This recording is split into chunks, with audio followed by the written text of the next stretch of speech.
Praise lord. అందరికీ క్రీస్తునామమున వందనములు తెలియజేస్తున్నాను. అందరూ బాగున్నారా? అందరూ ఆరోగ్యంగా సంతోషంగా ఉండాలని ప్రతిరోజు మీ కొరకు ప్రార్థన చేస్తున్నాను. 2025 సంవత్సరము ఏప్రిల్ నెల 16వ తారీఖున తండ్రి అయిన దేవుడు పరిశుద్ధ గ్రంథం నుండి ఈరోజు మన కొరకు వాగ్దానము పంపినారు. అదేమనగా విలాప వాక్యములు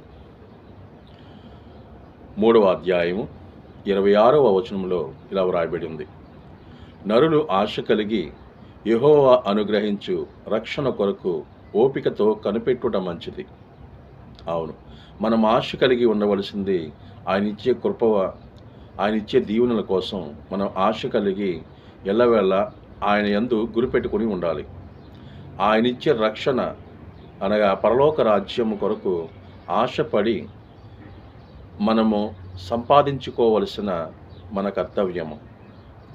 ఈ వాక్యము మన జీవితంలో ఈ రోజున నెరవేరునుగాక. ఆమేన్. ప్రార్థన. భూమిని ఆకాశమును సృజించిన సర్వశక్తి గల తండ్రి అయిన దేవ మీకే వందనములు. ఈ దినము చూడని వారు ఎంతోమంది ఉన్నారు. అందులో మమ్మల్ని శ్రేష్ఠులుగా ఉంచి మాకు మరొక దినమును ఇచ్చినందుకు మీకు స్తోత్రములు. మీరిచ్చే రక్షణ కొరకు మేము ఎదురు చూడడానికి మాకు అటువంటి జ్ఞానమును మాకు దయచేయండి. అలాగే ఈరోజు పుట్టినరోజు జరుపుకుంటున్న వారికి నూతన దయాకిరీటంనిచ్చి వారి బ్రతుకులో ఒక నూతనమైన కృపను వారికి దయచేయండి. ఈరోజు వివాహం చేసుకుంటున్న వారు కానీ, వివాహ రోజులు చేసుకుంటున్న వారు కానీ మంచి జీవితమును, చక్కని జీవితము, నూతనమైన జీవితం ఇచ్చి వారు ఫలించి అభివృద్ధి పొంది మీ బిడ్డలుగా, మీ రక్షణ కొరకు ఎదురు చూసి బిడ్డలుగా వారిని తయారు చేయండి. అలాగే ఈ రోజున నూతన గృహం కట్టుకోవాలనుకున్న వారు, నూతన గృహంలోకి వెళుచున్న వారికి మీ పరిశుద్ధాత్మను కంచిన వారికి దయచేసి చక్కగా కట్టుకోవడానికి ఆర్థిక సహాయమును, మంచి పనివారిని దయచేయండి.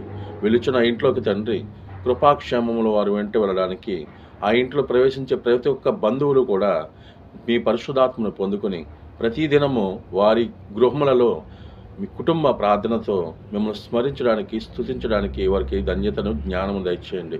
అనారోగ్యంతో ఎంతోమంది బాధపడుతున్నారు తండ్రి. వారి అనారోగ్యమును యేసు నామమును తొలగించి వారిని స్వస్థపరచండి. వారికి ఆరోగ్యం దయచేయండి.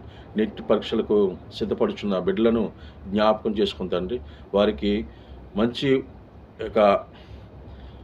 విజయమును వారికి దయచేయండి. అలాగే తండ్రి వారి పనుల నిమిత్తము, వారి ఉద్యోగాల నిమిత్తము అనేక చోట్లకు ఒంటరిగా వారి కుటుంబాలను, వారి తల్లిదండ్రులను, వారి భార్య బిడ్డలను విడిచి ఒంటరిగా వెళుచున్నారు తండ్రి. ఎడారుల్లో, ఇంట్లో పనిచేస్తున్నారు, డ్రైవింగ్ చేస్తున్నారు, ఆఫీసులో పనిచేస్తున్నారు, హాస్పిటల్లో, స్కూల్లో, అనేక చోట్ల వ్యవసాయం ద్వారా కానీ, కూలి పనుల ద్వారా కానీ ఎంతో కష్టపడుతున్నారు తండ్రి.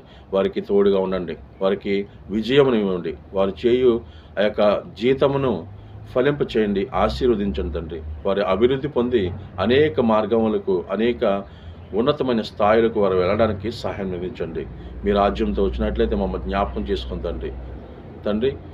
మీ చిత్తమైతే మీ రాజ్యంలోకి, మీ పరలోక రాజ్యంలోకి మమ్మలను రక్షణ ద్వారా మమ్మల్ని నడిపిస్తారని త్వరలో రానయ్యున్న మా ప్రభు అయిన యేసుక్రీస్తు వారి నామమున బ్రతిమాలు వేడుకొనిచున్నాం తండ్రి. ఆమేన్. అందరికీ క్రీస్తు నామమున వందనములు. ఈ వాక్యమును అనేక మందికి పంపించండి. దైవ దీవెనలు, దేవుని ఆశీర్వాదములు మీరు పొందుకోవాలని, ఆశీర్వదించబడాలని నా ప్రార్థన. ఆమేన్.